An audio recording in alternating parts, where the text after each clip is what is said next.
Hello everyone. आज के इस वीडियो सेशन में हम बात करेंगे हिंदू उत्तराधिकार अधिनियम 1956 के बारे में। देखो, ये जो हमारा आज का वीडियोस है बिहार उत्तराखंड जो जुडिशरी है उसमें जो है हिंदू लॉ से क्वेश्चंस आते हैं। तो इसमें 3-4 एक्ट हैं। बाकी के जो है मैंने ऑलरेडी अपने प्रीवियस वीडियो में डिस्कस किया है, जैसे Hindu adoption and maintenance act हुआ, चाहे वो हिंदू मैरिज एक्ट हुआ, ये सब हमने डिस्कस किया। देखो, भले ही अभी एग्जाम जो है जुडिशरी का आपको पता होगा कि ये एग्जाम जो है कैंसिल कर दिया गया है, लेकिन आज नहीं तो कल एग्जाम होगा, तो आप तैयारी में हम ये जो है लगे रहिए, ठीक है। तो अभी हम उत्तराधिकार अधिनियम 1956 को देखेंगे, कौन कौन से इंपॉर्टेंट सेक्शन है और क्या बातें हैं जो यहाँ से आपसे पूछे जाएंगी, ठीक है। सबसे पहले देखो, यहाँ पे इस अधिनियम में जो है अधिनियम संख्या 30 है और इसमें टोटल चैप्टर कितने हैं? 4 हैं। 31 धाराएं, इसमें टोटल सेक्शन कितने हैं? 31 है और शेड्यूल 1 है। 17 जून 1956 से ये लागू है, तो ये बातें आपको इसमें ध्यान देनी है, ठीक है। और ये जो है तब लागू होता है जब हिंदू विवाह जो है, यानी कि जब विवाह जो है हिंदू मैरिज एक्ट 1955 के द्वारा हुआ है, ठीक है।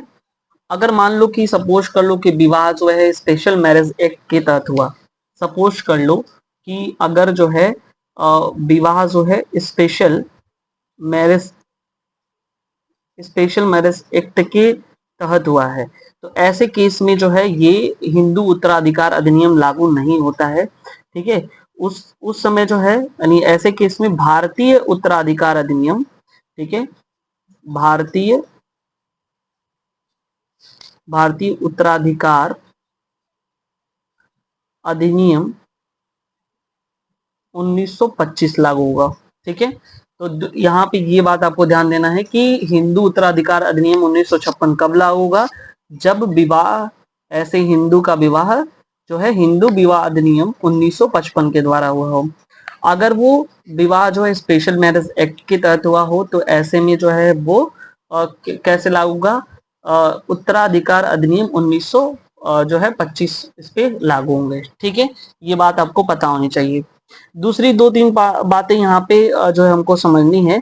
जैसे यहाँ पे संक्षिप्त नाम और विस्तार, यहाँ से क्वेश्चन नहीं आता है, ठीक है।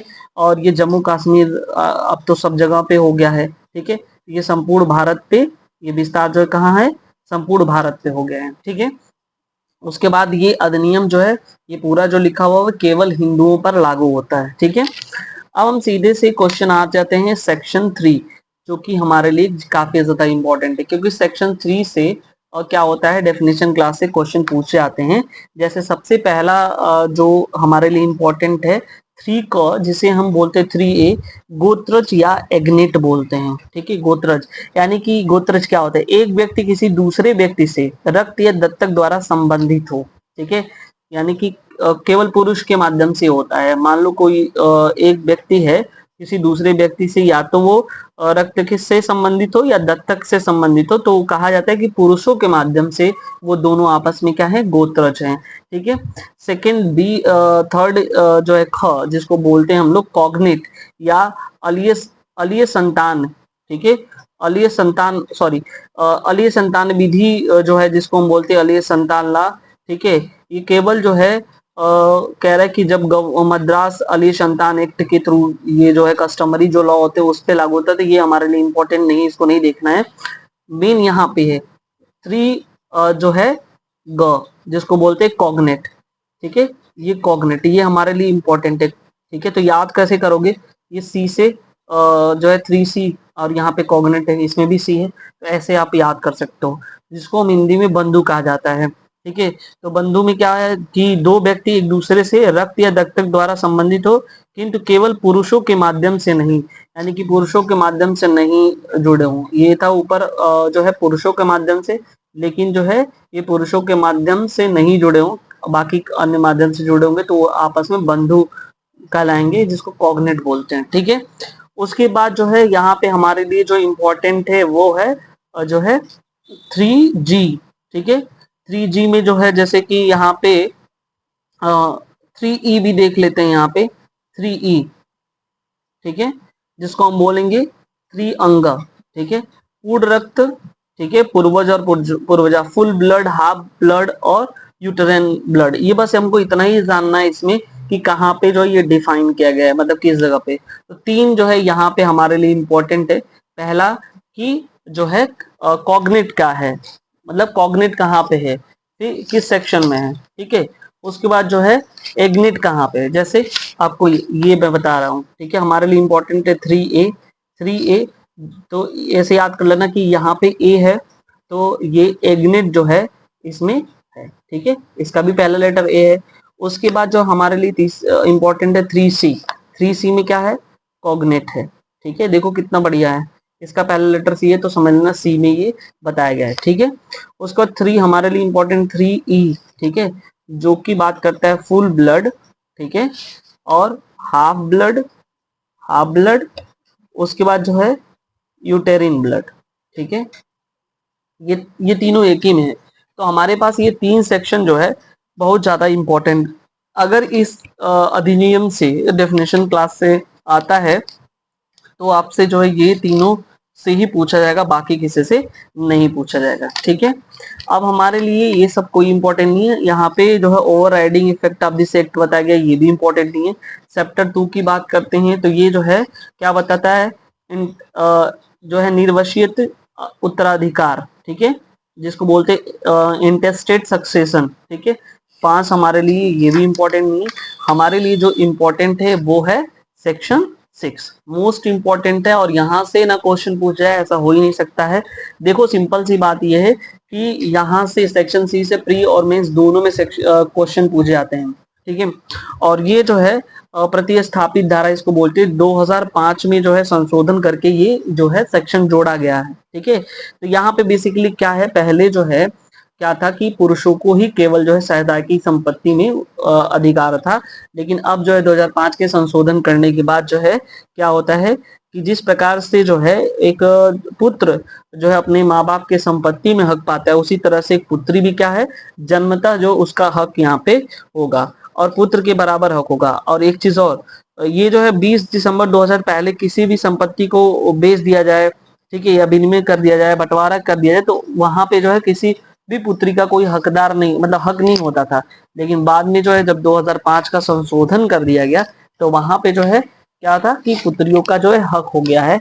और दूसरी बात, अगर ऐसी पुत्री का हक है तो अगर मान लो कि पिता का कोई संपत्ति जिस पर ऋण वगैरह लिया गया है या कुछ ऐसी स्थिति है, तो ठीक वैसे ही जो है उत्तरदायी जिस तरह पुत्री भी होगी जिस तरह से पुत्र होगा, तो ये भी आप ध्यान देना, ठीक है।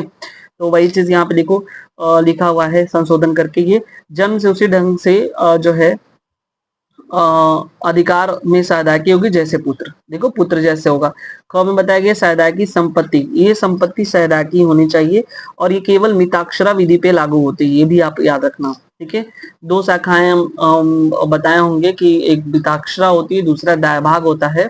तो बेसिकली बाकी लगभग हम बताएंगे कौन सी शाखाओं में मिताक्षरा लगता है, कौन से जगहों पे जो दायभाग लगता है, ठीक है। तो याद रखना पुत्री को निर्देश को शामिल करने वाला माना जाएगा, यानी कि मिताक्षर से कोई निर्देश। अब देखो यहाँ पे वो बता रहा है कि दायित्व के अधीन होगी, अगर पुत्र के जैसे ये पुत्री जो है अपने माँ बाप से या सहायता की संपत्ति से हिस्सा प्राप्त कर रही है, तो वहां पे जो है ठीक वैसे ही जो कुछ भी दायित्व होगा, रिस्पॉन्सिबिलिटी जो भी जैसे पुत्र लेता है वैसे पुत्री को भी लेना होगा, ये बात आपको ध्यान में देना है, ठीक है। उसके बाद जो है यहाँ पे अगर हम देखें तो ये सारी चीजें हो गई हैं, ठीक है। अब यहाँ पे एक केस है विनीता शर्मा वर्सेस राकेश शर्मा 2020 का, ठीक है।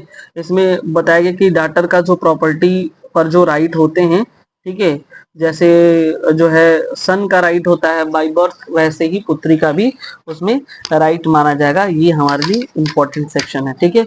उसके बाद यहाँ पे जो है 7 के सीधे डायरेक्ट हम आ जाते हैं सेक्शन 8 पे, ठीक है। यहाँ से भी हमारे लिए इंपॉर्टेंट क्वेश्चन पूछ जाते हैं प्री में, ठीक है। अब यहाँ पे क्वेश्चन हेडिंग ये है कि पुरुष की दशा में उत्तराधिकार की साधारण नियम, ठीक है। अगर कोई पुरुष है तो उसके उत्तराधिकार के जो है साधारण नियम क्या है कि अगर मान लो कि बिना वसीयत किए हुए यदि कोई हिंदू पुरुष मर जाता है तो उसकी संपत्ति का बंटवारा कैसा होगा, ये इस सेक्शन में दिया हुआ है सेक्शन 8 में, ठीक है। तो यहाँ से जो है सेक्शन 8 में जो है सबसे पहले देखो ये 1 2 3 4 वर्ग बनाए गए हैं और उस वर्ग के हिसाब से संपत्ति बटेगी। सबसे पहले फर्स्ट क्लास यानी कि जो अनुसूची उन वारिसों को जाएगी संपत्ति जो अनुसूची के वर्ग फर्स्ट में, ठीक है, यानी शेड्यूल के जो है क्लास फर्स्ट में आते हैं उनको जाएगा, फिर शेड्यूल फर्स्ट के क्लास सेकंड में जाएगा, ठीक है, सॉरी शेड्यूल 2 के क्लास सेकंड में जाएगा, ठीक है।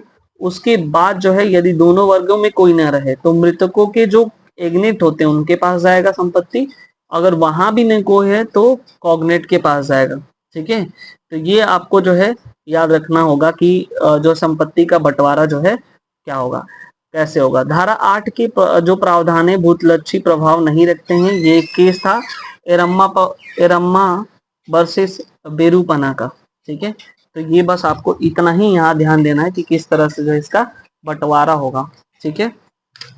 अब देखो यहाँ पे यहाँ पे 9 भी इम्पोर्टेंट नहीं, यहाँ पे देखो ये बस बताया गया है कि किसको शेड्यूल में 1 में वारिसों की संपत्ति का वितरण कैसे होगा, ये कोई नहीं पूछा जाता, यहाँ से एक भी क्वेश्चन नहीं पूछा जाता है, ठीक है। तो हम सीधे सीधे आ जाते हैं, हमारा जो क्वेश्चन पूछा जाता है यहाँ से सेक्शन 14 से, ठीक है, जो हमारे एग्जाम में क्वेश्चन पूछे जाते हैं सेक्शन 14 से, ठीक है। इसमें हिंदू नारी की संपत्ति उसकी आत्यंतिकता अपनी संपत्ति होगी, ठीक है, यानी कि जो है ये जो हिंदू नारी की जो संपत्ति होगी, ठीक है, वो उसकी खुद की संपत्ति मानी जाएगी, ठीक है। अगर मान लो कि कोई हिंदू नारी के कब्जे में कोई संपत्ति है, ठीक है, चाहे वो इस अधिनियम के पूर्व हो चाहे पश्चात वो अर्जित की गई हो, तो उसके द्वारा जो है वो खुद की जो है स्वामिनी मानी जाएगी, ऐसा बताया जा रहा है, ठीक है। अच्छा, ये भूतलक्षी प्रभाव रखती है और सीमित स्वामित्व की उपधारणा इसमें बताया गया है। तो आपको पता होगा कि दो चीज होती है कि स्त्री धन होता है कि स्त्री संपदा होती है, ठीक है। स्त्री धन संपत्ति को स्त्री को कुछ भी कर सकती है, जैसे मान लो अगर स्त्री के पास कोई स्त्री धन है तो वो कुछ भी कर सकती है, लेकिन अगर यही स्त्री संपदा की बात करें तो केवल वो कब्जा रख सकती है, यूज एंड एंजॉयमेंट रख सकती है, लेकिन उसको बेचना, दान देना, विनिमय करना, पट्टा देना यानी कि लीज पे देना, ठीक है, तो ऐसा नहीं कर सकती है। सेक्शन 14 के तहत लगभग सभी संपत्तियों को जो है स्त्री धन माना जाएगा, ये चीज आपको ध्यान देना है, ठीक है। उसके बाद जो है जैसे एक केस था यहाँ पे मंगत मल वर्सेस पुन्नी देवी का, जहाँ किसी हिंदू परिवार के सदस्य द्वारा समझौते के अंतर्गत जो है एक हिंदू विधवा को उसके भरण पोषण के लिए कुछ संपत्ति दी जाती है, ठीक है, वह संपत्ति उसकी पूर्व संपत्ति मानी जाएगी, ये चीज आपको ध्यान देना है। 15 यहाँ इंपॉर्टेंट है, हिंदू नारी की दशा में उत्तराधिकार के साधारण नियम, यानी कि जनरल रूल है section case of family Hindu के लिए। तो यहाँ पे जो है 15 बताया गया है, बस जो है कैसे, अगर मान लो निर्वसियत कोई मरने वाला हिंदू नारी की संपत्ति जो है धारा 16 में दिए गए नियमों के अनुसार जो है वो क्या होगा, बटेगा। जैसे सबसे पहले क्या होगा कि पुत्रों और पुत्रियों को बटेगा, ठीक है, और उसके बाद जो है तब जाके पति को मिलेगा, ठीक है। अगर ये लोग ना रहे तो पति के वारिसों को मिलेगा, ठीक है। तृतीयतः माता और पिता को मिलेगा, उसके बाद जो है पिता के वारिसों को मिलेगा, फिर अंततः माता के वारिसों को मिलेगा। ये सब संपत्ति का बंटवारा, लेकिन यहाँ पे आपसे ये सब नहीं पूछते हैं, सीधे पूछेगा हिंदू नारी की दशा में उत्तराधिकार के साधारण नियम किस सेक्शन में दिए गए हैं, ठीक है। उसके बाद ये अब हमारे लिए कोई इंपॉर्टेंट नहीं है, सीधे हम आ जाते हैं, हमारा जो सेक्शन 20 है इंपॉर्टेंट है प्री के एग्जाम के लिए। गर्भस्थ अपत्य का अधिकार, यानी कि right of child in home, यानी कि ऐसा कोई बच्चा जो अभी अपने माँ के पेट में हो तो उसका क्या अधिकार होगा। तो कहा जाता है कि यदि किसी व्यक्ति की जो है निर्वसित मृत्यु हो गई है तथा कोई शिशु गर्भ में हो तो उसका हिस्सा निकाला जाएगा। यानी कि अगर मान लो, सपोज कर लो कि जो है एक एक एक औरत है, ठीक है, तो वो जो है वो प्रेग्नेंट है, ठीक है, तो जब भी संपत्ति का बंटवारा होगा तो जो जो लड़का या जो भी लड़की होगी ओम में होगी, अपने माँ के पेट में होगी, ठीक है, तो उसका भी संपत्ति का बंटवारा जो है यहाँ पे क्लियरली मेंशन है कि होगा, ठीक है, ये बात आपको ध्यान में रखना है, ठीक है। उसके बाद ये सब कुछ नहीं यहाँ पे इम्पोर्टेंट है, ठीक है। अब सीधे आ जाते हैं, हमारे यहाँ इम्पोर्टेंट है 25 हत्या करने वाले निर्धारित होंगे। यानी कि मान लो कि जो कोई भी व्यक्ति हत्या करता है, जैसे मान लो कि किसी सामुदायिक का ही हत्या कर दिया, सोचा कि जैसे 5 लोग हैं, उसमें से सोचा कि एक की हत्या कर दूंगा तो बाकी 4 लोग होंगे, तो 4 में संपत्ति का बंटवारा अधिक अधिक मिल जाएगा। जहां 5 लोगों में होता था वो 4 लोग होगा। ऐसे किसी भी संपत्ति को जो है हत्या करके अगर वो करेगा या दुष्प्रेरण करने की कोशिश करेगा तो सीधे उसको विरासत से ही निर्धारित माना जाएगा। यानी कि उसको जो है उस पूरे में मतलब जो है हक नहीं मिलेगा। कहने का मतलब ये है, ठीक है। सम परिवर्तनों के वंशज निर्धारित होंगे। यानी कि मान लो कि जो व्यक्ति दूसरा धर्म ग्रहण कर लेता है, ऐसे में वो उसके वंशज जो है संपत्ति को विरासत के रूप में प्राप्त नहीं कर सकते। ये सेक्शन 26 बताता है, ठीक है। 27 है वो उत्तराधिकार जबकि वारिस निर्धारित हो, ये हमारे लिए इंपॉर्टेंट है। 28 इंपॉर्टेंट है, रोग त्रुटि आदि से निर्धारित नहीं होगा। अगर मान लो कि कोई बीमारी हो गया है या कोई जो है अंग जो है क्षति विक्षत हो गया है, ऐसा नहीं है कि ये सब होने के बाद जो उसको संपत्ति में उसका हक नहीं होगा, बिल्कुल होगा। ये सेक्शन 28 बताता है। 29 जो है बताता है कि अगर वारिसों का अभाव होगा, जिसको राजगामित्व संपत्ति बोलते हैं, अगर मान लो कोई भी वारिस जो भी शेड्यूल 1 और 2 में दिया गया हो, जो भी क्लासेस वगैरह में, तो कोई नहीं है, तो ये कहा जाता है कि किसी की प्रॉपर्टी नहीं अगर होगा, कोई बचेगा नहीं वारिस, तो अंततोगत्वा वो संपत्ति किसके पास होगी, वो जो है राज्य की संपत्ति मानी जाएगी, ठीक है। ये अपने दिमाग में रखना, ठीक है। अब देखो जो है एक दो बातें याद रखना। वर्ग फर्स्ट में पिता नहीं आता है, सीधे क्वेश्चन पूछता है कि वर्ग फर्स्ट में क्लास 1 में पिता आता है, नहीं आता है, वर्ग सेकेंड में आता है, ठीक है। तो ये बात अपने दिमाग में रखना। मैं पहले ही बता दी हूँ कि वर्ग फर्स्ट में जो है पिता नहीं आता है, ठीक है, और वर्ग सेकेंड में जो है पिता आता है, ठीक है। तो ये अपने दिमाग में रख लेना, ठीक है। उसके बाद देखो यहाँ पे वर्ग फर्स्ट यहाँ पे लिखा हुआ है ना, और उसके बाद और जो है ऑल और रद्द का सिद्धांत। अगर क्वेश्चन को जैसे तो इसमें तो हिंदू विधि में है, लेकिन मुस्लिम विधि में पूछा जाता है ऑल या रद्द का सिद्धांत जो है किससे संबंधित है, हिंदू से कि मुस्लिम से। तो याद रखना मुस्लिम उत्तराधिकार से संबंधित ये सिद्धांत है, ठीक है। तो ये टोटल जो है हमारे 30 में वसीयती उत्तराधिकारी के बारे में बताया गया है, जो कि हमारे लिए इंपॉर्टेंट नहीं है। तो मैंने जो है पूरा बता दिया कि किस तरह से। देखो यहाँ पे जो है अनुसूची दे के रखा है, शेड्यूल दिया हुआ है। अब शेड्यूल में आप देख सकते हो वर्ग फर्स्ट में जब भी अगर से कोई मर गया है ऐसे, तो संपत्ति कैसे बटेगी, पुत्र पुत्री, फिर विधवा, माता, पूर्व मृत पुत्र का पुत्र, फिर पुत्र की पुत्री, ऐसे इन सब में बटेगा। अगर इतने लोग नहीं रहे तब वर्ग 2 में आएगा, और वर्ग 2 में तब जाके पिता को संपत्ति मिलेगी। उसका सेकंड में क्लास सेकंड में पुत्र की पुत्री का पुत्र को मिलेगा, ठीक है। अब बताओ ये सारे वर्ग में कोई तो कोई होगा, तो फाइनली ऐसा नहीं होगा कि संपत्ति जो है सीधे स्टेट को चली जाएगी, इतने लोगों में से कोई ना कोई मिल जाएगा, ठीक है। तो आई होप ये चीजें आपको समझ में आया, ठीक है। मिलते हैं नेक्स्ट वीडियो में नेक्स्ट एक्ट के साथ। Thank you so much.